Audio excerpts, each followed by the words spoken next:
«¿Qué clase de basura sin valor me diste?», dijo mi padre. Y luego me abofeteó frente a 30 invitados que sostenían copas de champán, la noche de su cumpleaños número 55, en una casa que yo había fregado de rodillas desde el amanecer. Salí corriendo por la puerta principal con nada más que una mochila y un moretón en la mejilla. No lo sabía en ese momento, pero esa bofetada sería lo último que Gerald Talbot me haría jamás, porque antes de la medianoche estaría sentada en una camioneta negra frente a un desconocido que pronunciaría 5 palabras capaces de deshacer 18 años de mentiras. Antes de continuar, tómate un momento para darle like y suscribirte, pero solo si esta historia realmente te llega. Deja un comentario diciéndome desde dónde me ves y qué hora es allá. Mi nombre es Hilary. Aunque durante la mayor parte de mi vida me obligaron a responder al nombre de Allison. Tengo 21 años. Ahora déjame llevarte de regreso a ese sábado por la mañana, el día en que Gerald Talbot cumplió 55 años y el último día que pasé bajo su techo. Puse la alarma a las 5 de la mañana, igual que todos los sábados. Solo que ese sábado llegó con una lista manuscrita de 2 páginas que Donna había dejado en el mostrador de la cocina la noche anterior. Barrer el patio. Acomodar las sillas plegables, 32 en total, una por cada invitado en la lista de Gerald. Planchar el mantel. Cortar los limones. Lavar a mano las fuentes de cerámica porque el lavavajillas deja manchas.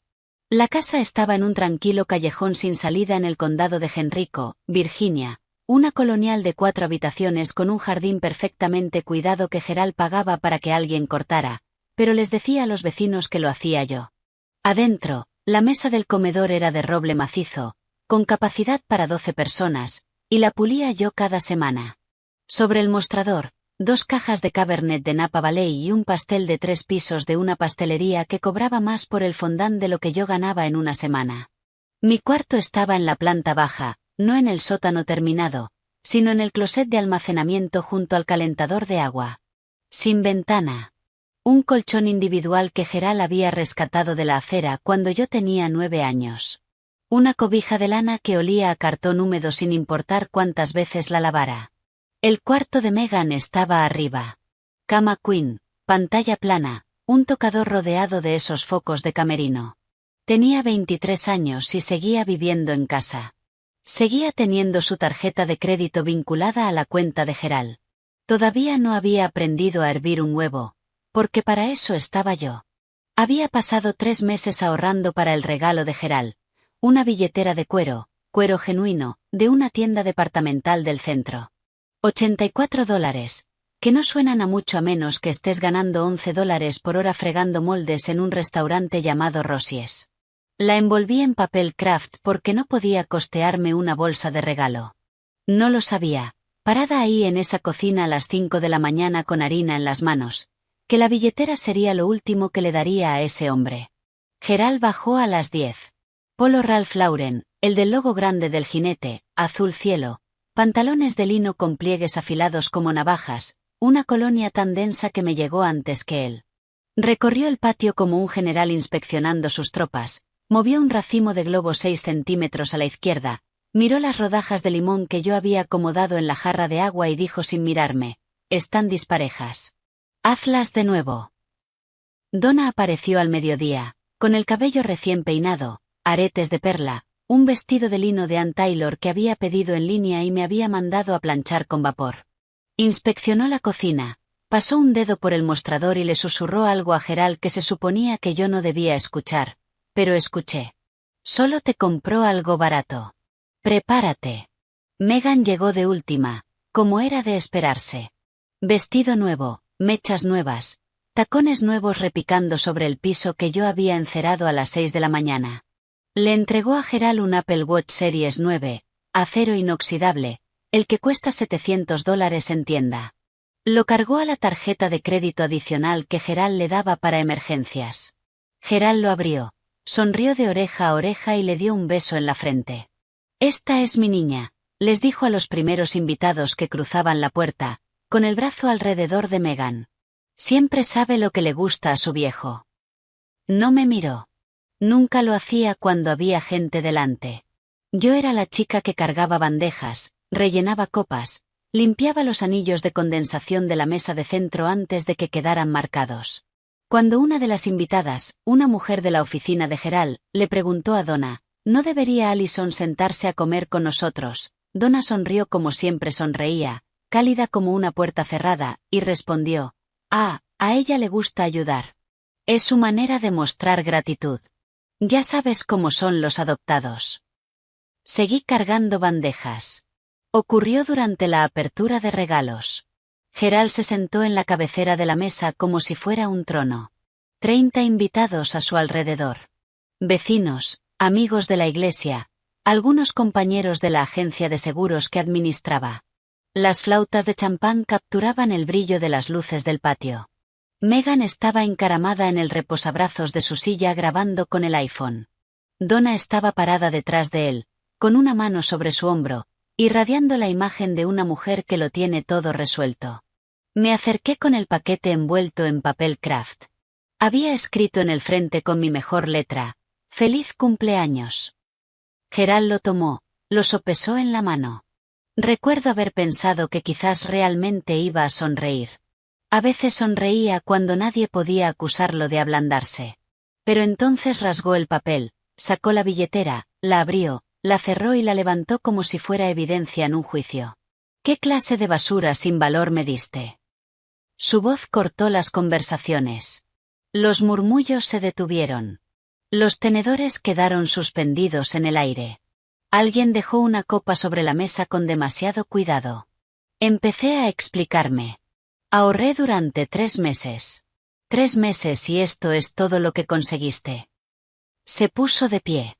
La silla raspó las piedras del patio. Hasta el perro recibe mejores cosas. Y entonces me golpeó. Palma abierta, directo en el lado izquierdo de la cara. El sonido fue seco y plano, de esos que no hacen eco porque no lo necesitan. Mi cabeza se sacudió hacia un lado. Una flauta de champán cayó de la mesa y se hizo añicos en el suelo del patio. Y por un segundo, ese fue el único sonido en el mundo. Nadie se movió. Donna miró hacia su plato. Un hombre de la oficina de Gerald estudió su servilleta. Megan se mordió el labio y siguió grabando. Una sola persona se puso de pie. Ruth Kessler, la vecina de al lado. 70 años, 1,50 m de estatura. Gerald, eso estuvo fuera de lugar. Métete en tus propios asuntos. Ruth volvió a sentarse, pero no me quitó los ojos de encima, y eso nunca lo he olvidado.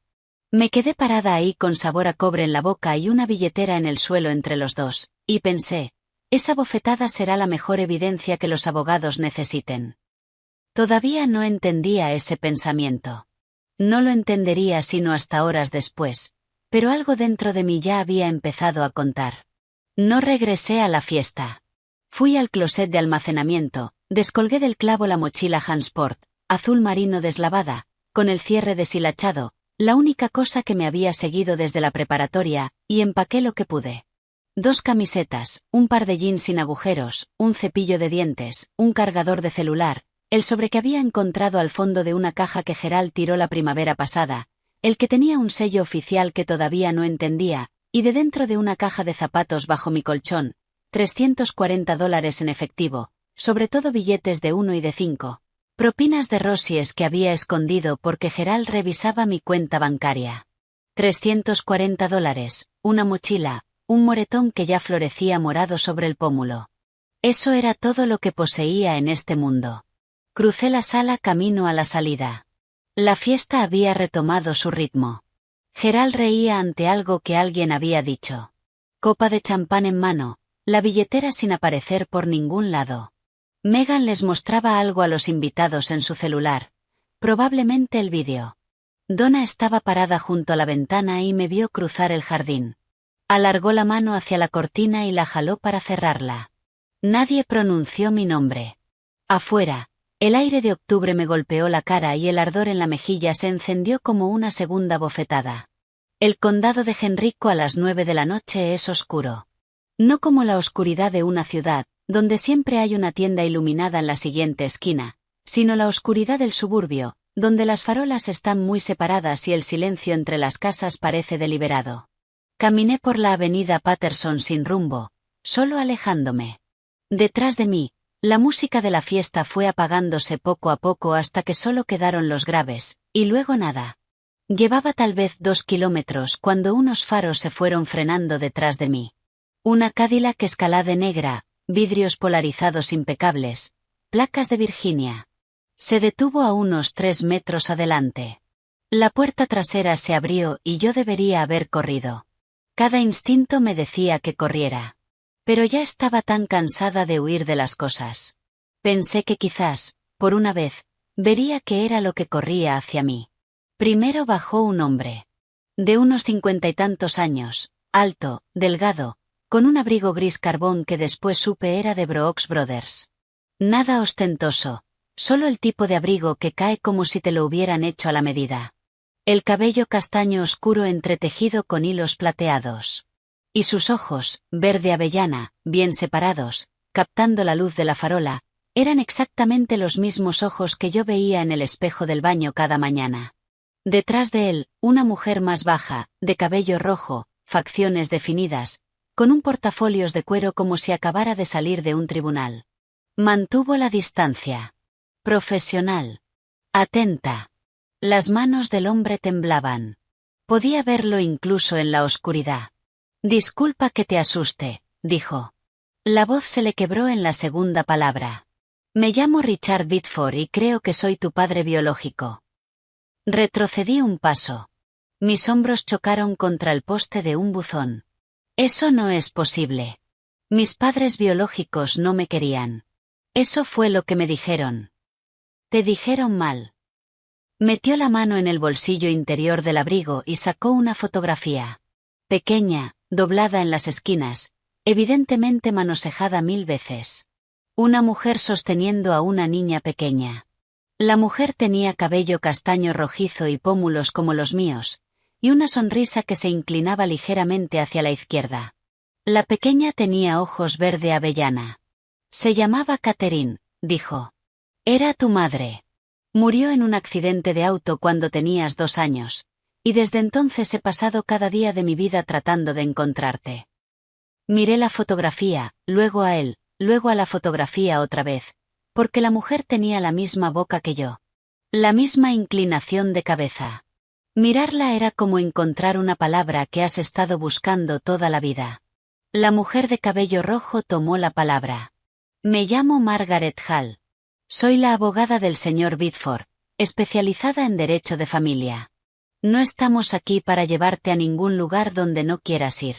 Hemos estado monitoreando tu situación a través de canales legales durante varios meses.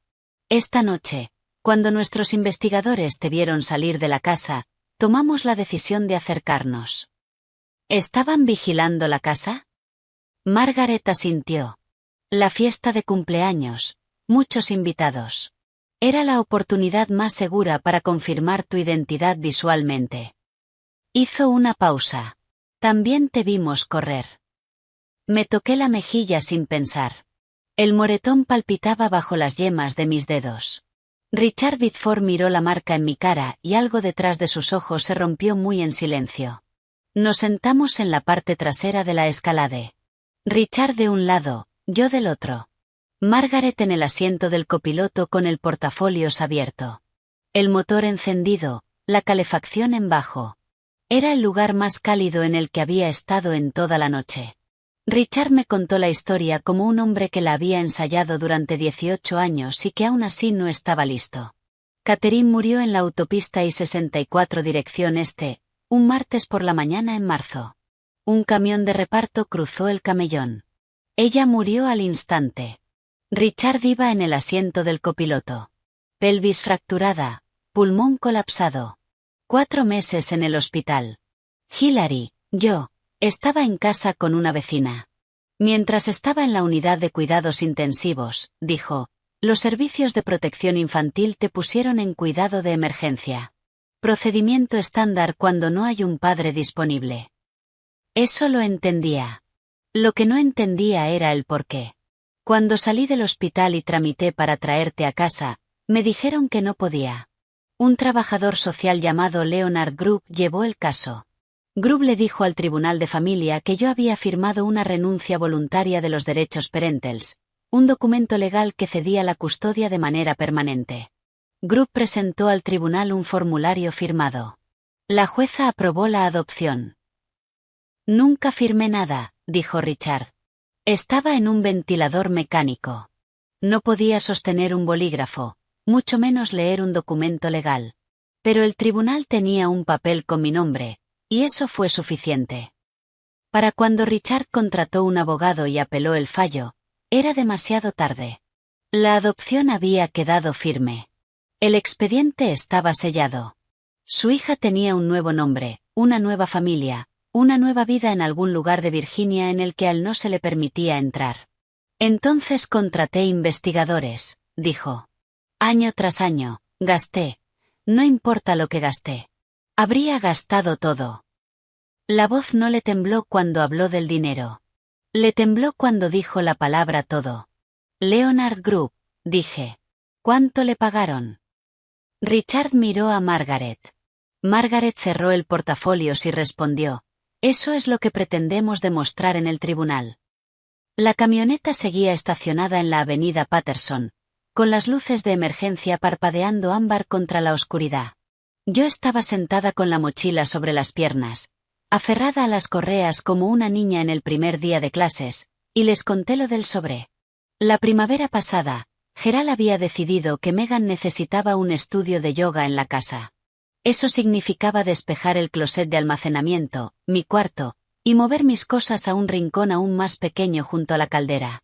Tiró la mayoría de mis pertenencias en una bolsa de basura y la dejó junto a la acera. Yo revisé la bolsa antes de que llegara el camión de basura, porque eso es lo que aprendes a hacer cuando nada de lo que tienes está a salvo. Revisas y guardas lo que puedes. Al fondo de una caja de cartón dañada por la humedad, debajo de viejas boletas escolares y una bolsa de plástico con ropita de bebé, encontré un sobremanila de aspecto oficial. La dirección del remitente tenía un sello y las palabras Departamento de Servicios Sociales de Virginia. Adentro había un solo documento parcialmente redactado con el encabezado Título 4E, Resumen mensual de distribución de asistencia para adopción, y en la parte superior, escrito en tipo de letra de fuente gubernamental, Allison G. Talbot. No sabía qué era el Título 4E. No sabía qué significaba un resumen de distribución. Pero sí sabía que mi nombre estaba en un documento oficial que Gerald jamás me había mostrado. Así que lo doblé y lo metí en la mochila. Lo había cargado durante 6 meses sin entender bien por qué. Lo saqué ahora y se lo entregué a Margaret. Ella lo desplegó bajo la luz interior del techo y observé cómo cambiaba su expresión. No de manera drástica, sino de la manera en que le cambia la cara a un jugador de póker cuando la última carta da vuelta. Este es el registro del subsidio de adopción, dijo. El estado de Virginia ha estado pagándole a Gerald y Donna Talbot aproximadamente $810 al mes por tu cuidado y manutención durante 18 años. Me miró. Eso es aproximadamente $175.000. ¿Cuánto de ese dinero viste alguna vez? Pensé en el colchón recogido de la acera, en la cobija que olía a cartón, en el closet sin ventana. Nada, dije. Richard giró el rostro hacia la ventana y en el reflejo del vidrio pude verlo apretando la mandíbula con tanta fuerza que el músculo se marcó. Todos esos años, dije casi para mí misma, él me llamó una carga. Pero yo no era una carga. Era su cheque de nómina. Margaret nos llevó a un Hilton cerca de Broad Street. No a la casa de los Talbot, no a un albergue, sino a un lugar limpio, tranquilo y seguro. Richard nos registró a su nombre. Cuartos separados con puerta comunicante. Lo primero que hice fue quedarme parada en medio del mío sin saber qué hacer. La cama tenía sábanas blancas que olían a detergente en vez de a humedad. Había una ventana. Abrí las cortinas y me quedé mirando las luces del estacionamiento durante un buen rato, porque mirar por una ventana desde mi propio cuarto era algo que no había hecho en años. Mientras estaba ahí parada, los recuerdos llegaron en capas, como el agua que sube, lenta y fría. Empecé a cocinar las comidas de la familia cuando tenía 10 años. Gerald decía que era para enseñarme responsabilidad. A los 12 ya hacía toda la ropa, todos los trastes, Todas las compras del supermercado caminando, porque Gerald no me llevaba en carro. A Megan le regalaron un Toyota Camry para su cumpleaños número 16. Yo recibí un pase de autobús que venció al mes porque nadie lo renovó. Así que caminaba 1 hora y media hasta Rosies para llegar a mis turnos. Gerald jamás me dejó tener mis propios documentos. Sin acta de nacimiento, sin tarjeta del Seguro Social, sin identificación oficial. Cuando pedí una licencia de conducir a los 17, me dijo, ¿para qué? No tienes a dónde ir. En ese entonces pensé que tenía razón. Ahora entendía que él lo había diseñado así. No dejaba de preguntarme, ¿por qué Gerald me tuvo todos esos años y me despreciaba? ¿Por qué no devolverme al sistema? Si era tan inútil, ¿para qué aferrarse a mí? Ahora tenía la respuesta. $810 al mes. Por eso. ¿Has conocido a alguien que te odie pero se niegue a dejarte ir? ¿Alguien que te haga sentir como basura pero se aferre a ti como si fueras oro? Si es así, cuéntame en los comentarios, porque creo que ya sabes cómo se hace ese cálculo. La voz de Donna resonaba en mi cabeza como siempre lo hacía. Dulce y filosa como jugo de limón en una herida. Gratitud, Allison. Eso es todo lo que te hemos pedido. ¿Acaso es tan difícil? No, Donna. Lo difícil fue darme cuenta de que le había dado las gracias a gente que me estaba robando. Déjame regresar 2 semanas antes de la fiesta, antes de la bofetada, antes de todo esto. Porque la verdad es que Gerald ya me había mostrado quién era. Yo todavía no tenía palabras para nombrarlo. Era un martes por la tarde.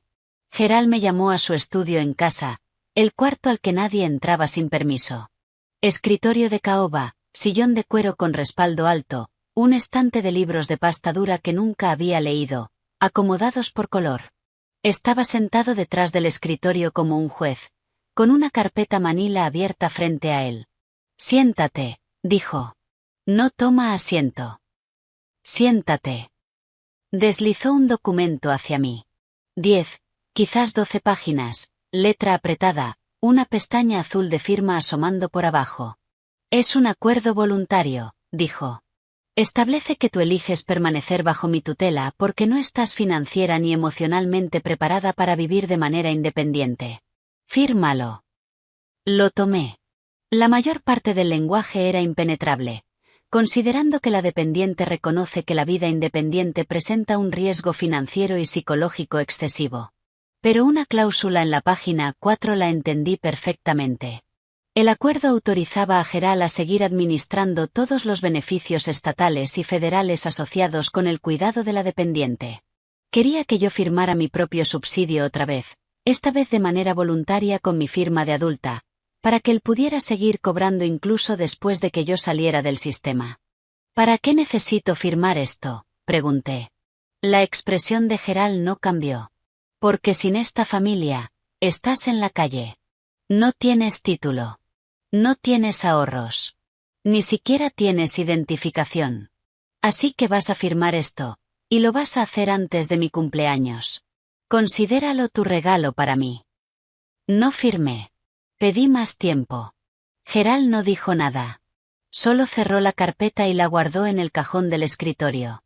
Con calma, de la manera en que guardas un arma cargada en una caja fuerte. Por eso me golpeó en la fiesta. No fue por la billetera. Nunca fue por la billetera. Fue porque le había dicho que no por primera vez en 18 años, y no lo pudo soportar. De vuelta en el Hilton, la mañana siguiente. Me desperté a las 5 de la mañana por inercia, con el corazón acelerado, ya repasando mentalmente la lista de pendientes antes de recordar. No había lista. Solo había una habitación de hotel con sábanas blancas y una ventana llena de cielo gris de octubre. Un golpe en la puerta comunicante. Richard, ya vestido, con 2 tazas de café del lobby. Puso una sobre el escritorio y se sentó en la silla al otro lado del cuarto. No cerca, no lejos, simplemente presente. Como si temiera que si se movía demasiado rápido, yo volvería a desaparecer. Margaret llegó a las 8 con una bolsa de ropa. Adentro, un par de jeans nuevos y un suéter de cachemira color crema, todavía con etiqueta. Algo limpio que ponerte, dijo, práctica como siempre. Me los llevé al baño, me los puse y me miré en el espejo durante un buen rato. Era la primera vez en mi vida que usaba algo que nadie más había usado antes. Cuando salí, los ojos de Richard se enrojecieron en los bordes, pero no lloró. Solo asintió y dijo, Catherine tenía esa misma expresión. Como si estuviera decidiendo si podía confiar en el espejo. Me senté en el borde de la cama y dije lo que había estado pensando toda la noche. Necesito pruebas. No la foto, no la historia. Necesito una prueba de ADN. Si eres quien dices ser, la ciencia lo va a confirmar. Y si no lo eres, también necesito saberlo. Richard no parpadeó. Por supuesto. Margaret ya localizó un laboratorio acreditado en Richmond. Podemos ir hoy. Ninguna vacilación. Ninguna ofensa. Ningún juego de culpas. Solo, por supuesto. Había pasado 21 años en una casa donde hacer una pregunta se interpretaba como un ataque personal. Y aquí estaba un hombre que respondía como si las preguntas fueran lo más natural del mundo. Me he pasado la vida entera haciendo lo que me dicen, dije. Si voy a confiar en ti, será porque yo lo decidí, no porque no tuviera a dónde más ir. Richard dejó su café. Así es exactamente como debe ser. El laboratorio era un edificio de ladrillo bajo en la calle Kerry, limpio, clínico, de luz fluorescente. Una técnica con uniforme hizo el hisopado en el interior de mi mejilla. Luego etiquetaron los tubos y nos dijeron que los resultados tardarían entre 3 y 5 días hábiles. 5 días. Había esperado 21 años para saber quién era yo. 5 más se sentían como aguantar la respiración bajo el agua. Mientras esperábamos, Richard trajo cosas al hotel. No regalos, no como los regalos que Gerald daba como transacciones con condiciones, sino fragmentos. Un álbum de fotografías. Catherine embarazada, riendo en una hamaca del porche, con una mano sobre el vientre. Catherine sosteniendo a una recién nacida con un gorro rosa. Richard, Catherine y la bebé frente a un bungalow de ladrillo en el Fan District de Richmond, con una puerta roja. La bebé tenía ojos verde avellana desde entonces. Esa es la casa a la que llegaste, dijo Richard. Todavía es mía. No pude venderla. Estudié cada fotografía como si fuera un documento que debía memorizar para un examen. La cara de mi madre, sus manos, la manera en que se paraba, ligeramente ladeada, con el peso en el pie izquierdo. Igual que yo cuando no estoy pensando en ello. Es hermosa, dije. Te pareces exactamente a ella, dijo él. Sobre todo los ojos. Al quinto día llamó Margaret. Estaba sentada en la cama del hotel con el álbum abierto en una foto de Catherine soplando las velas de un pastel cuando sonó mi celular. 99.998% de probabilidad de paternidad, dijo Margaret. Está confirmado. Richard Bitford es tu padre biológico. No dije nada durante un momento. Solo sostuve el teléfono y miré la fotografía y sentí que algo se abría en mi pecho. No se rompió, no se hizo añicos, sino que se abrió de la manera en que se abre una puerta cuando alguien finalmente gira el picaporte desde el otro lado. 99.998%. Un número. Pero para mí era la primera prueba en 21 años de que no era un accidente que nadie había querido. La voz de Margaret volvió al teléfono, firme y precisa. Ahora tenemos suficiente. El siguiente paso es el tribunal de familia. Lo que supe después llegó a través de los expedientes del tribunal, del testimonio de Ruth Kessler y de los mensajes de texto que Donna eventualmente le entregaría a Margaret. La mañana siguiente a la fiesta, Gerald llamó a la policía del condado de Henrico y me reportó como desaparecida. No porque estuviera preocupado, sino porque estaba calculando. El oficial que respondió buscó mi información y le dijo a Gerald lo que no quería escuchar. Tenía 21 años. Era una adulta legalmente. Si me había ido por voluntad propia, no había caso de persona desaparecida que abrir. No se fue por voluntad propia, le dijo Gerald al oficial. Tiene problemas mentales. Apenas puede funcionar sin supervisión. El oficial le preguntó si Gerald tenía alguna documentación de eso. un diagnóstico, una orden de tutela, algo legal. Gerald no tenía nada, porque yo no tenía problemas mentales. Solo estaba controlada. Esa noche, según los mensajes de texto de Donna, los que ella entregaría después como evidencia, Gerald caminó de un lado a otro de la sala durante 3 horas. Donna estaba sentada en el sofá escribiendo lo que le dictaba. Gerald, si esa chica habla con alguien, con protección infantil, con un abogado, con quien sea, estamos acabados. Encuentra el expediente de adopción. Todo. Los originales. Donna, dijiste que ella no sabe nada. Gerald, no sabe. Pero si alguien le muestra dónde buscar. Él lo sabía. Siempre lo había sabido. La firma falsificada, el trabajador social sobornado, el subsidio que había cobrado durante 18 años sobre una niña a quien trataba como empleada doméstica. Gerald cargaba todo eso en la cabeza de la manera en que algunos hombres cargan deudas. Constantemente consciente, constantemente administrando, sin contemplar ni una vez que toda la estructura pudiera derrumbarse. Gerald no tenía miedo de perderme. Tenía miedo de lo que yo iba a descubrir en cuanto estuviera libre. No sabía que el hombre al que debería haberle tenido miedo, el hombre que había pasado 18 años y el costo de un investigador privado tratando de encontrar a su hija, estaba sentado en un Hilton a 20 minutos de distancia, armando un expediente de casi 8 centímetros de grosor. Margaret extendió los documentos sobre el escritorio del hotel como un cirujano acomodando sus instrumentos. Era la segunda vez que veía las pruebas, pero esta vez tenían dientes. Mira esto, dijo, deslizando una fotocopia hacia mí. Era la renuncia voluntaria de los derechos parentals, fechada en octubre de 2005. Al pie, una firma, Richard Biddeford. Ordenada, deliberada, ligeramente inclinada hacia adelante. Luego colocó junto a ella una segunda hoja, un informe certificado de la perito en documentos forenses, la doctora Ella Mars, quien había comparado la firma en el formulario de renuncia con 12 muestras conocidas de la escritura de Richard, declaraciones de impuestos, solicitudes hipotecarias, contratos comerciales que abarcaban 20 años.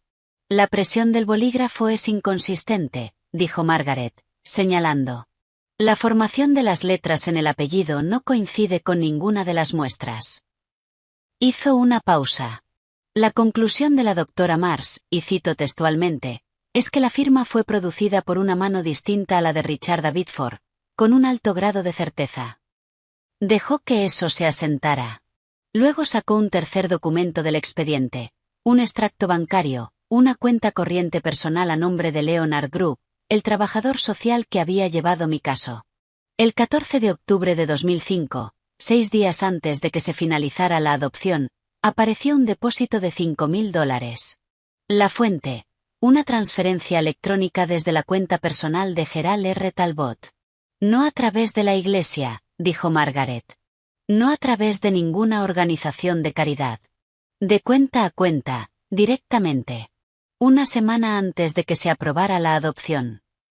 Me quedé mirando los números. $5.000. Eso era lo que había costado toda mi identidad. Mi nombre, mi padre, mi infancia.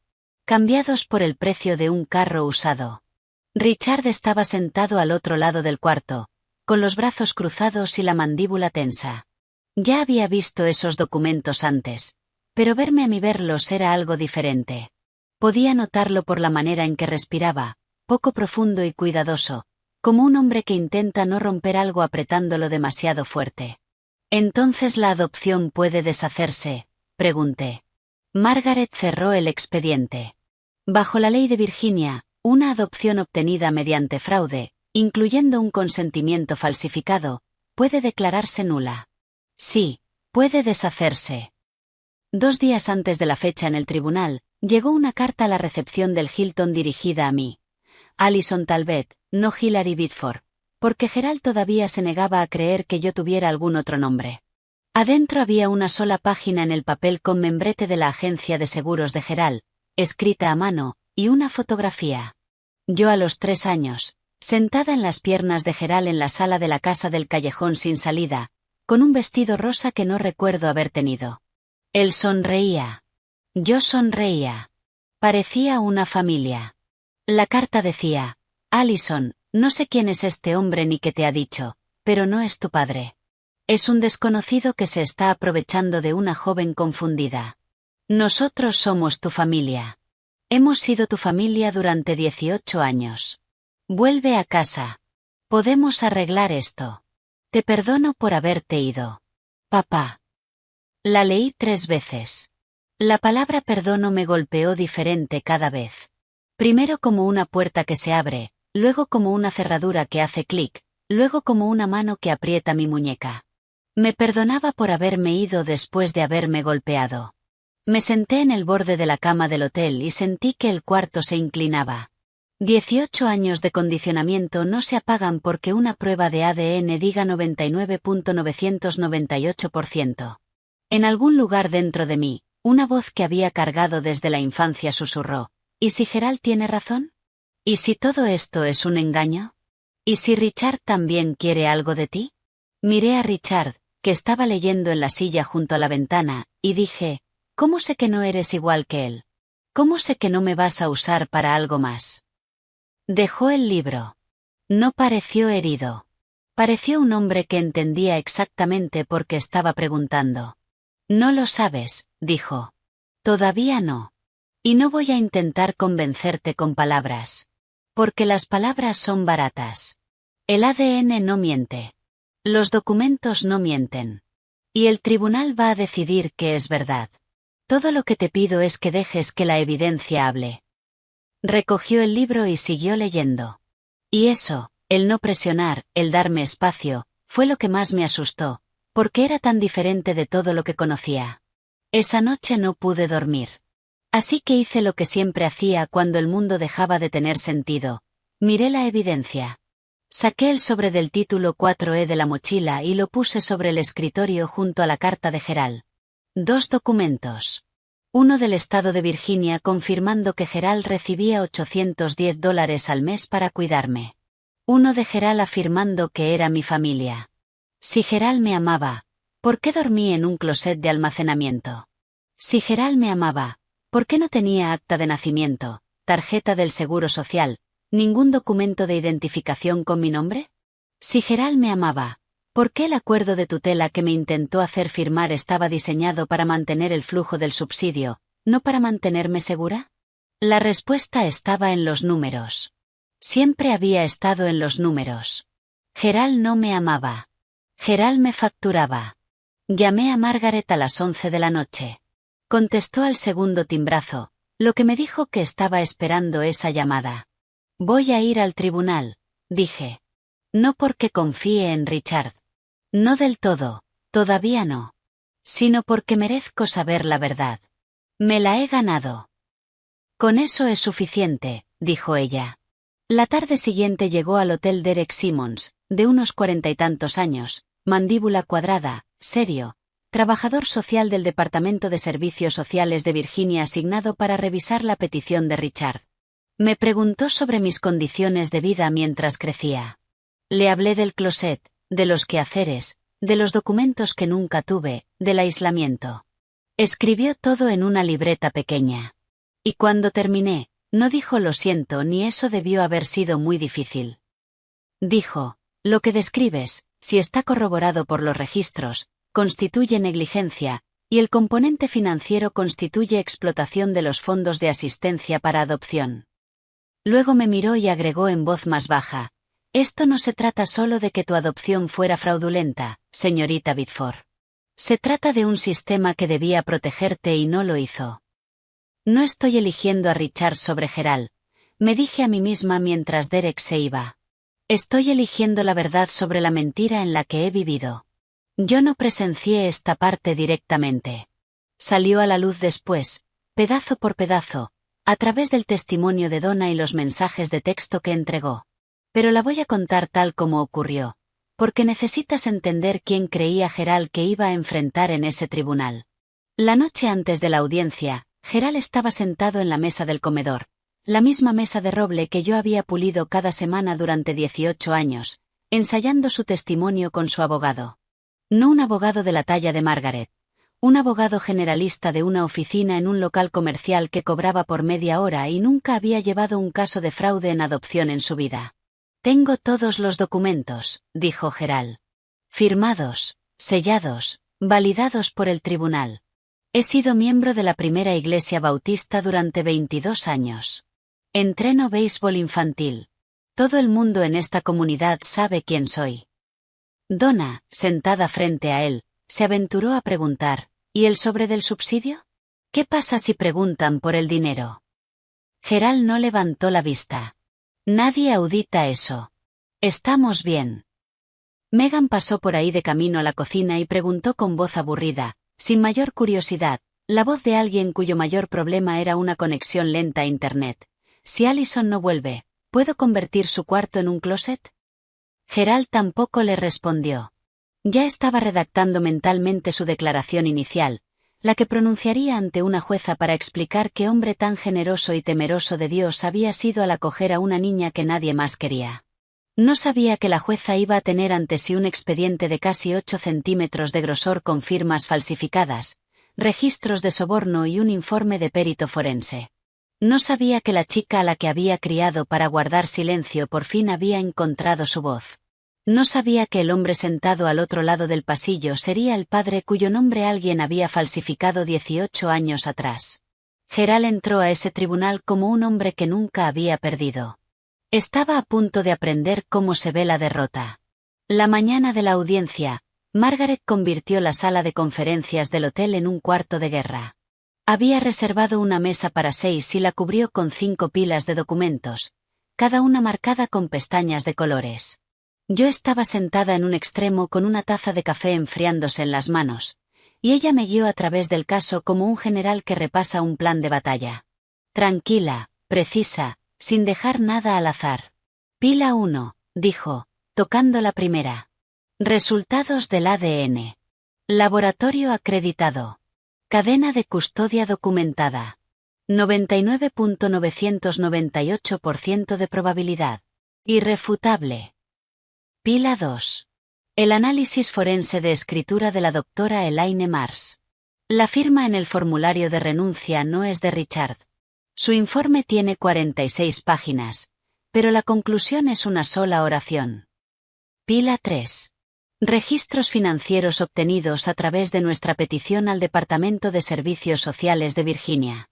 Gerald y Donna Talbot recibieron $810 mensuales en asistencia para adopción del título 4E durante aproximadamente 216 meses. Total, $174.960. La evaluación de Derek Simmons confirma que los fondos no se destinaron a tu bienestar. Pila 4. El informe completo de Derek. Hallazgos de negligencia infantil. Sin registros médicos después de los 14 años. Sin documentos de identificación personal en tu poder. Condiciones de vida incompatibles con el propósito de los fondos de asistencia para adopción. Pila 5. Hizo una pausa. Una declaración jurada de Ruth Kessler, tu exvecina. Acordó testificar que fue testigo de patrones continuos de trato desigual y que presenció personalmente cómo Gerald te golpeó en la fiesta de cumpleaños. Ruth. 70 años, 1,50 m, la única persona en ese patio que se había puesto de pie. No había vuelto a hablar con ella desde esa noche, pero ella sí había hablado con Margaret, y no había dudado.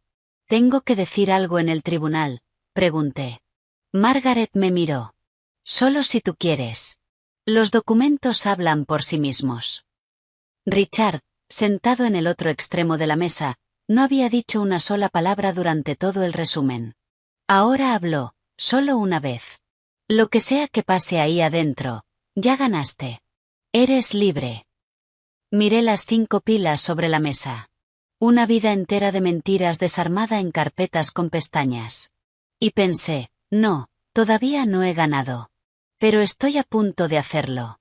Esa tarde Richard me llevó a Banana Republic, no porque importara la ropa, sino porque dijo, deberías entrar a ese salón viéndote exactamente como quien eres. Alguien que merece ser escuchada. Me probé un blazer azul marino, una blusa blanca de seda, pantalones gris carbón. Me paré frente al espejo del probador y miré a la persona que me miraba de vuelta. Tenía los hombros rectos, los ojos claros y el aspecto de alguien que podría sentarse en una mesa de reuniones, no llevar bandejas a una. «Tu madre hacía eso», dijo Richard cuando salí. Estaba recargado en la pared afuera de los probadores, con las manos en los bolsillos del abrigo. Pararse frente al espejo durante un buen rato, y luego sonreírse a sí misma. Solo un poco. Como si hubiera resuelto algo. Yo no sonreí, pero entendí lo que quería decir. Algo estaba resolviéndose. De regreso en el carro, Richard señaló un bungalow de ladrillo en una calle arbolada del Fan District. Puerta delantera roja, persianas blancas, una hamaca del porche quieta en el aire de octubre. «Esa es la casa», dijo. «La de las fotos». La miré por la ventana, la casa en la que nací, la casa de la que me sacaron, y no sentí el dolor que esperaba. Sentí algo más quieto, una especie de reconocimiento que se instala en el cuerpo en vez de en la mente. Esa noche, la noche antes de la audiencia, me senté en la cama del hotel y escribí en una libreta que había comprado en la farmacia de enfrente. No un discurso, no un plan, solo una línea para mí misma. Pase lo que pase mañana, nunca voy a volver a ese cuarto de almacenamiento. Nunca más voy a responder a un nombre que no es el mío. Nunca más voy a estar agradecida por ser usada. Dormí 4 horas. Soñé con una puerta roja que se abría. Tribunal de Familia de Richmond, un martes por la mañana a finales de octubre.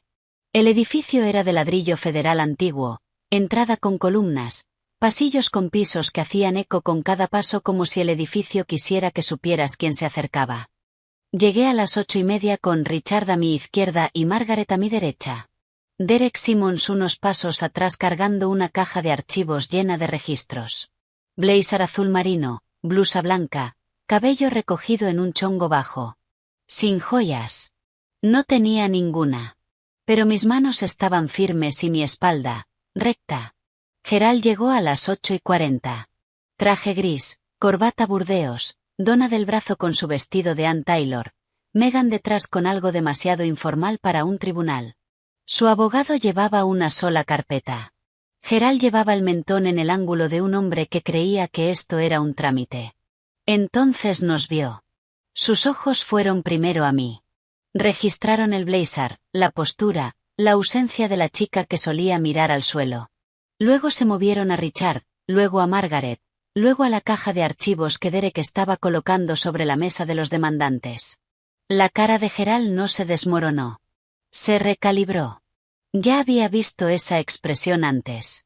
La aritmética mental acelerada de un hombre que controla cada variable y de pronto se da cuenta de que hay una que pasó por alto. La mano de Donna se apretó en su brazo. Megan sacó el celular, lo pensó mejor y lo guardó. Gerald y yo cruzamos la mirada a través del pasillo. Por primera vez en mi vida, no bajé la vista. El secretario abrió las puertas del tribunal y llamó el caso, en el asunto de la adopción de la menor anteriormente conocida como Hilary Bidford, actualmente denominada Alison Grace Talbot. Entramos, ambas partes, por la misma puerta, a mundos distintos. Margaret se paró de la manera en que me imagino que se pararía un bisturí si pudiera. Erguida, precisa, reflejando la luz. Se dirigió a la jueza, la honorable Patricia Dwyer, sin notas. Su señoría, estamos aquí hoy para presentar evidencia de que la adopción de Hilary Bidford, conocida durante los últimos 18 años como Alison Grace Talbot, fue obtenida mediante fraude. Específicamente, la falsificación del consentimiento de un padre biológico para renunciar a sus derechos parentales, facilitada por un pago económico al trabajador social asignado al caso. Presentó primero los resultados del ADN.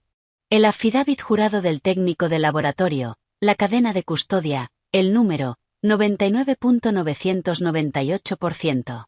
La jueza Dwyer examinó el informe, acomodó sus anteojos de lectura y lo dejó a un lado con un pequeño asentimiento.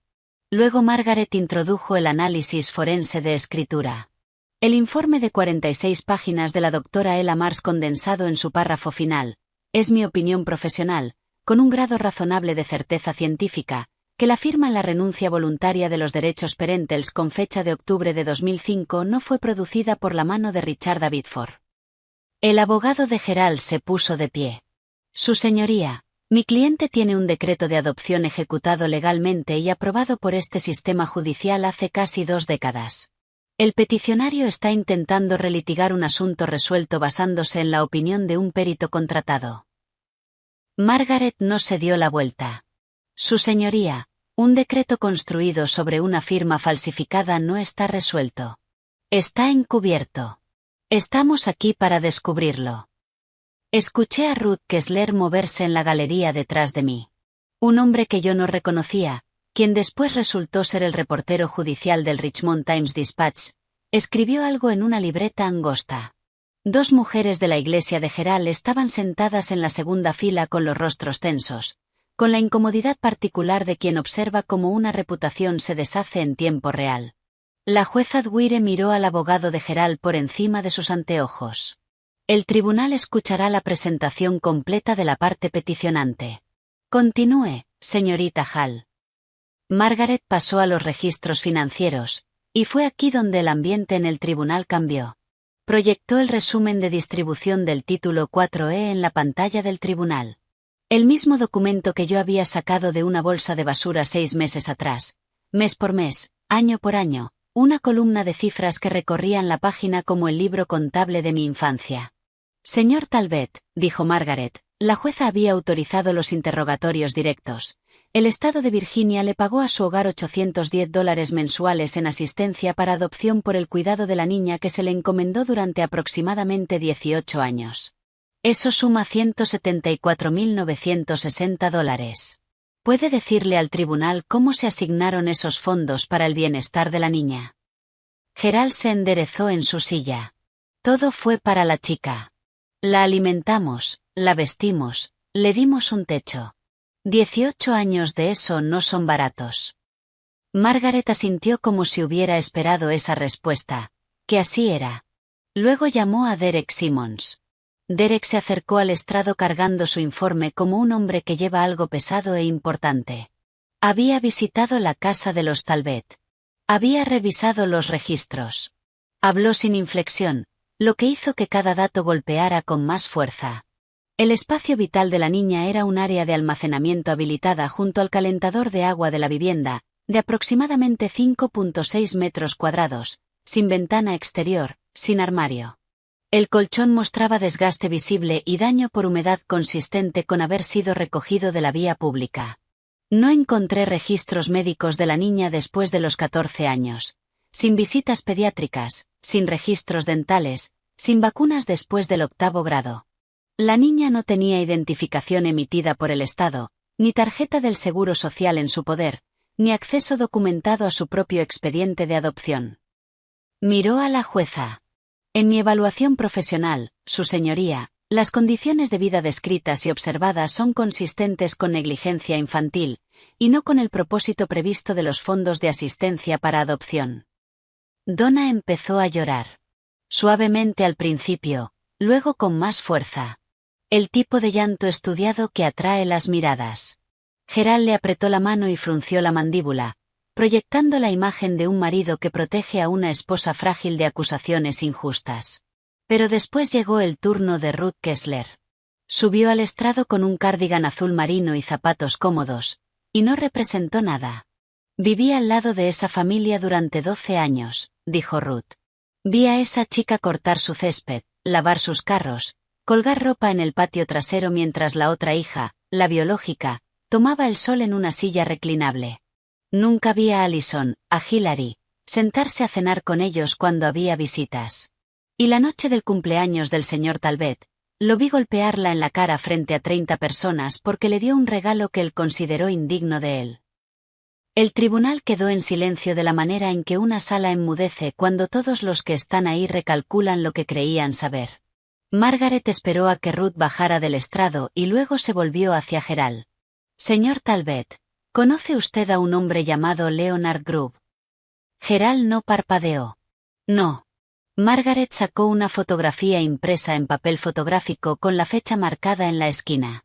2 hombres parados junto a una mesa plegable en un evento al aire libre. Uno era Gerald, 10 años más joven, polo, plato de cartón en mano. El otro era un hombre delgado con lentes y una credencial del Departamento de Servicios Sociales de Virginia colgada al cuello. Esta foto fue tomada en el día de campo comunitario de la primera iglesia bautista en junio de 2004, dijo Margaret. Un año antes de que se finalizara la adopción. El hombre a su lado es Leonard Grubb, el trabajador social asignado al caso de Hilary Bitford. Sigue sosteniendo que no lo conoce. La mandíbula de Gerald se movió. Puede que lo haya conocido de pasada. Los eventos de la iglesia son grandes. No recuerdo cada cara. Suficiente para recordar mandarle $5,000. Margaret colocó el extracto bancario en el proyector. La cuenta corriente personal de Gerald. 14 de octubre de 2005. Transferencia electrónica. Destinatario: Leonard M. Grubb. ¿Puede explicar este pago? Eso fue una donación para la iglesia. Fue una contribución comunitaria. Enrutada desde su cuenta personal directamente a la cuenta personal del señor Grubb, no a la cuenta de la iglesia. Gerald se giró hacia su abogado, quien estudiaba la superficie de la mesa con la intensidad de un hombre buscando una salida ahí. No llegó ninguna objeción. Le di todo a esa chica. La voz de Gerald se quebró hacia arriba, afilada como una bofetada. Ya estaba de pie, con una mano plana sobre la mesa. 18 años, una casa, comida, ¿y así me lo agradecen? Aparece un estafador y de repente soy el villano. Señor Talbot. La voz de la jueza Dwyer fue baja y definitiva. Siéntese. Ahora. Se sentó, pero la sala ya había escuchado todo, la máscara quebrándose, el privilegio desbordándose. En la galería, las mujeres de la iglesia miraban hacia su regazo. La pluma del reportero judicial se movía más rápido. Margaret se volvió hacia la jueza con la compostura de alguien que acababa de ver a su oponente hacer su trabajo por ella. Su señoría, solicitamos que el tribunal tome nota de la caracterización que hace el señor Talbot de su papel como padre, algo que él dio y por lo cual espera un pago. Eso no es ser padre. Eso es una transacción. Margaret me miró. La noche anterior le había dicho que quería hablar. No porque el caso lo necesitara, los documentos eran suficientes. Sino porque había guardado silencio durante 21 años, y hay cosas que necesitan ser dichas por la persona que las vivió. Su señoría, la hija del peticionante quisiera dirigirse al tribunal si usted lo permite. La jueza Dwyer asintió. Puede proceder. Me puse de pie. Blazer azul marino, blusa blanca, manos a los lados. Miré a la jueza, no a Gerald, porque esto no era para él. Su señoría, no estoy aquí por venganza. La palabra flotó en el aire un momento y la dejé estar. Estoy aquí porque durante 21 años no supe quién era yo. No sabía mi propio nombre. No conocía la cara de mi madre. No sabía que alguien me estaba buscando, ni que los papeles que me pusieron en esa casa estaban construidos sobre una firma falsificada. Hice una pausa. Respiré. El señor Talbot dijo que me lo dio todo. Así se veía ese todo, un closet de almacenamiento sin ventana. Un colchón recogido de la acera. Sin visitas al médico después de los 14 años. Sin identificación, sin acta de nacimiento.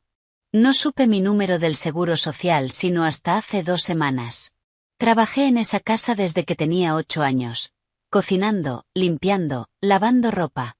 Y todos los días me decían que debía estar agradecida, que sin ellos no era nada. Mi voz no se quebró. Había decidido que no iba a quebrarse. Me golpeó en su fiesta de cumpleaños porque le di una billetera que había tardado 3 meses en comprar.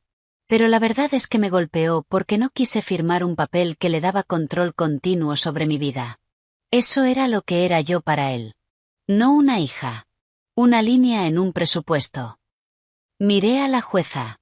No le estoy pidiendo a este tribunal que castigue a Gerald Talbot. Le estoy pidiendo que diga la verdad. Porque me la merezco. Cada niño en el sistema se la merece. Me senté. El silencio en la sala fue absoluto. Ruth Kessler lloraba en silencio, con el llanto de verdad. El reportero había dejado de escribir y solo me miraba. Richard estaba perfectamente inmóvil con las manos entrelazadas sobre la mesa, pero podía ver los nudillos blancos. Cuando me puse de pie en ese tribunal, recuerdo haber pensado, ¿por qué tardé 21 años en decir algo tan sencillo? ¿Alguna vez has guardado algo dentro durante tanto tiempo que cuando por fin lo dices en voz alta te sorprende que fueran solo unas pocas oraciones, que todo ese peso cupiera en tan pocas palabras? Si sabes cómo se siente eso, cuéntame en los comentarios, porque creo que es algo que no se le puede explicar a quien no lo ha cargado. Lo que pasó después nadie lo esperaba. Mucho menos Gerald. Donna se puso de pie. No desde el estrado. Nadie la había llamado. Se levantó del banco de los demandados, se alisó el frente del vestido de Ann Taylor de la manera en que lo alisaba todo, y dijo con una voz que temblaba como un cable a punto de reventar: «Su señoría, necesito decir algo». Gerald le agarró la muñeca. «Donna, siéntate». Ella se soltó. Era la primera vez que la veía soltarse de algo. «Yo escribí el cheque», dijo Donna. El rímel ya se le corría, pero no era el llanto estudiado de antes. Esto era diferente. Crudo, feo, del tipo que no le importa el público. $5.000 para Leonard Group. Gerald me dijo que era para agilizar el proceso de adopción. Escribí el cheque de nuestra cuenta conjunta, y lo sabía. Sabía lo que significaba. El abogado de Gerald se llevó la cabeza a las manos. Gerald se puso rojo desde el cuello hacia arriba, un carmesí oscuro y moteado que nunca le había visto. «Está mintiendo», dijo Gerald. «Está confundida. Se está protegiendo a sí misma». «Me estoy protegiendo a mí misma». La voz de Donna se quebró, aguda y desesperada. «Porque llevo 18 años protegiéndote a ti y ya no puedo más. Te vi golpear a esa chica. Te vi trabajarla como a una mula. Y no dije nada porque te tenía miedo, Gerald. Exactamente a esto». La jueza Dwyer la dejó terminar. El tribunal estaba tan silencioso que podía escuchar el zumbido de las lámparas fluorescentes sobre nuestras cabezas. Megan estaba paralizada en la galería, con el celular en el regazo y la boca abierta. «Señor Talbot», dijo la jueza, y su voz cargaba el peso de alguien que ha visto mucho y que todavía es capaz de consternarse. «Un solo exabrupto más y lo pongo en desacato». Gerald se quedó quieto como una piedra, y por primera vez en mi vida lo vi tener miedo. La jueza Dwyer tardó 12 minutos en revisar los documentos finales. 12 minutos. Lo sé porque miraba el reloj de la pared del tribunal, el analógico de los de antes, con un segundero que hace tic-tac en vez de barrer, y conté cada vuelta. Cuando levantó la vista, no se dirigió primero a Gerald. Se dirigió a mí. «Señorita Biddeford». Y usaré ese nombre ahora porque la evidencia ante este tribunal así lo impone.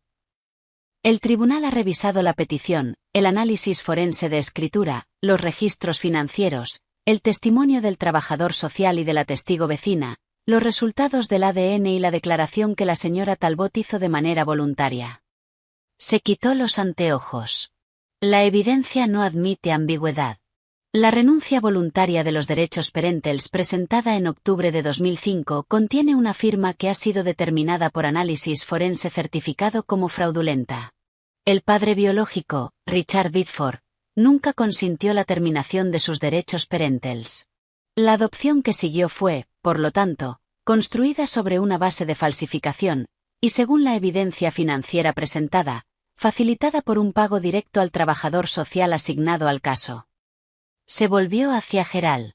Estaba sentado rígidamente erguido, con la corbata todavía anudada, las manos planas sobre la mesa, un hombre sosteniendo la postura de la autoridad mientras la autoridad se le escapaba. Es el fallo de este tribunal que la adopción de Hilary Biddeford, denominada Alison Grace Talbot, se declara nula de pleno derecho. La adopción queda anulada en su totalidad. Gerald no se movió. Asimismo, el tribunal ordena a Gerald y Donna Talbot la restitución total de todos los fondos de asistencia para adopción del título 4E recibidos, por un total de $174.960, al estado de Virginia. Donna emitió un sonido que no era exactamente una palabra. Por último, este tribunal remite el asunto a la Fiscalía del Condado de Henrico para la investigación de posibles cargos penales, incluyendo, entre otros, falsificación en violación del Código de Virginia sección 18.2-172. Fraude en relación con asistencia pública y negligencia infantil bajo la sección 18.2-371.1. La jueza dejó sus papeles sobre la mesa. El nombre legal de la niña queda restaurado a Hilary Bidford con efecto inmediato. Se levanta la sesión. El mazo cayó y ese sonido, ese único golpe de madera, fue lo más fuerte que había escuchado en mi vida. Más fuerte que la bofetada. Más fuerte que 18 años de silencio. Sonó como una cerradura que se abre. En la galería, Ruth Kessler se llevó ambas manos a la boca. Las mujeres de la iglesia ya estaban de pie, recogiendo sus bolsos, sin mirarse entre sí. El reportero judicial cerró su libreta y me miró con una expresión que no supe nombrar del todo. Algo entre el respeto y la tristeza. Gerald estaba inmóvil. Su abogado ya estaba recogiendo sus cosas. Y me di cuenta por primera vez de que el hombre que Gerald había contratado para defenderlo no podía salir de esa sala con suficiente rapidez. El pasillo afuera del tribunal olía a cera para pisos y al calor viejo de los radiadores. Iba caminando hacia la salida con Richard de un lado y Margaret del otro cuando escuché los tacones. Rápidos, disparejos, el sonido de alguien que no está acostumbrado a apresurarse con zapatos que no fueron hechos para eso. Espera. Megan. Tenía el maquillaje arruinado. El rímel marcado en ambas mejillas. La base corrida donde se había limpiado. Se veía más pequeña de lo que nunca la había visto, lo cual era extraño porque siempre había ocupado tanto espacio. No sabía, dijo. Respiraba agitado, como si hubiera estado corriendo o intentando no hacerlo. Lo del dinero, el subsidio. Yo creía que mamá y papá pagaban mis cosas con el sueldo de papá. No sabía qué era. Se detuvo. No pudo terminar la oración y entendí por qué. La oración terminaba con tu dinero, y decirlo en voz alta lo haría real de una manera para la que todavía no estaba lista. La miré. La chica que había recibido el Apple Watch, el Toyota Camry, la cama Queen, las mechas del cabello, la tarjeta de crédito que nunca era rechazada. La chica que se había reído cuando Gerald me golpeó y lo había filmado con su celular. La chica que había preguntado si podía convertir mi closet en su guardarropa. Una parte de mí quería gritar. Otra parte quería alejarme sin decir una sola palabra.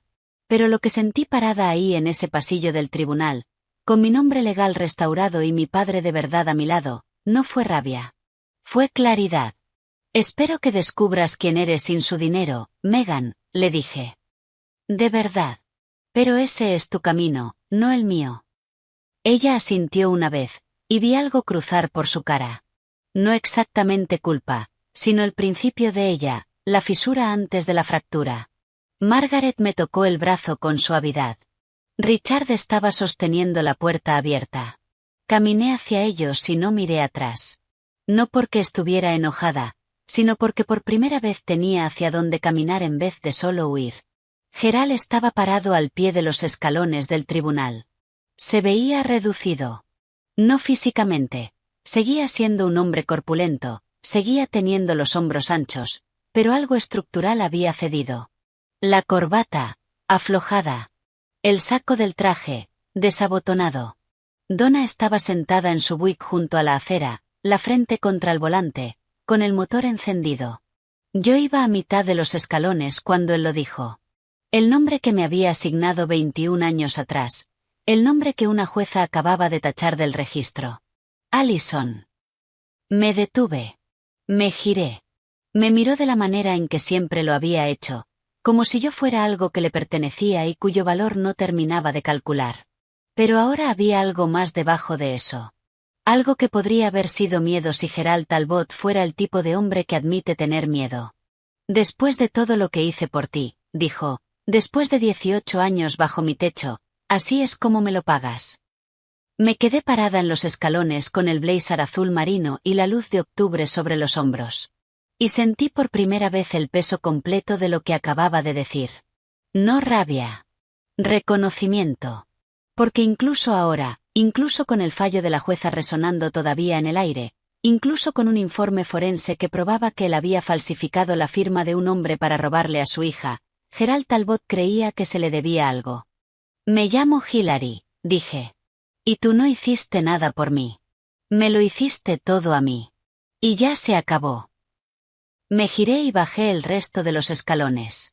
Richard estaba esperando junto a la escalade con la puerta abierta. No dijo nada. No hacía falta.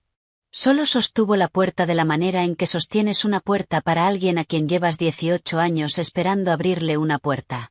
Subí, la puerta se cerró, y lo último que vi por la ventana polarizada fue a Gerald Talbot parado solo en los escalones del tribunal, con el saco abierto, viendo cómo su inversión se alejaba. 6 meses después. Aquí es donde estoy ahora. Vivo en Richmond, no en la casa del Fan District con la puerta roja, aunque Richard me la ofreció. Tengo un apartamento cerca de la calle Grey, un estudio con ventanas altas que dejan entrar mucha luz por la mañana. A veces me quedo parada ahí un momento antes de empezar el día. Las ventanas fueron lo primero que busqué cuando salí a buscar departamento. Pasé 18 años en un cuarto sin ninguna. Ahora necesito ver el cielo cuando me despierto. Estoy estudiando para el examen de equivalencia de preparatoria. También estoy inscrita en el programa culinario del Colegio Comunitario Reynolds, lo cual es irónico, lo sé. Gerald me hizo cocinar todas las comidas durante 18 años y ahora yo lo estoy eligiendo. Pero esa es la diferencia, ¿verdad? Entre algo que te hacen y algo que tú decides hacer. Los ingredientes son los mismos. El significado es completamente distinto. Richard y yo cenamos todos los domingos en el bungalow. No cocina muy bien. Su especialidad es salmón demasiado cocido y pan de ajo ligeramente quemado, pero lo hace él mismo. Y pone la mesa para 2. Y me pregunta cómo estuvo mi semana y escucha la respuesta. No somos perfectos. Hay silencios incómodos. Hay momentos en que ninguno de los dos sabe qué decir, porque 18 años robados no se recuperan cenando salmón. Pero él está ahí todos los domingos sin falta. En cuanto a los Talbot, Gerald y Donna están esperando juicio. Falsificación, fraude, negligencia infantil. La casa en el condado de Henrico tiene una segunda hipoteca para cubrir el pago de la restitución. A Gerald le pidieron que renunciara a su puesto en la junta de diáconos de la primera iglesia bautista. No se fue en silencio. Donna, que cooperó con la investigación, podría recibir cargos reducidos. Megan se mudó con una tía en Fredericksburg y consiguió trabajo en una tienda de ropa. El primer trabajo que ha tenido en su vida. Voy a terapia todos los jueves. Con una mujer que se llama Doctora Torres, que tiene un consultorio pequeño con un ficus y no me dice cómo sentirme. Solo hace preguntas y me deja encontrar mis propias respuestas, lo cual, después de 21 años de que me dijeran qué pensar, se siente como aprender un idioma nuevo. Sanar no ocurre de la noche a la mañana. Algunas mañanas todavía me despierto a las 5 con el corazón acelerado, ya catalogando mentalmente pendientes que ya no existen. Pero luego abro las cortinas y ahí está el cielo, y recuerdo dónde estoy. Quiero ser clara sobre algo antes de terminar. Esta historia no es sobre venganza. Sé que puede parecer eso. El tribunal, el fallo, la orden de restitución, los cargos penales.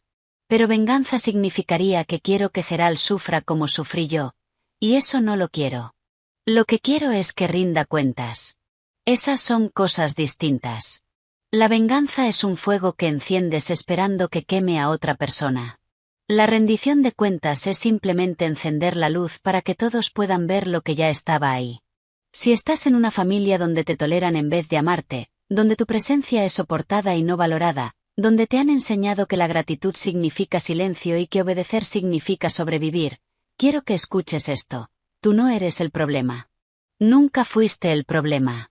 Las personas que te hicieron sentir como una carga cargaban sus propias deudas y pusieron el peso sobre ti porque eras lo suficientemente pequeño como para aceptarlo. Mereces saber tu propio nombre. La familia no es papeleo.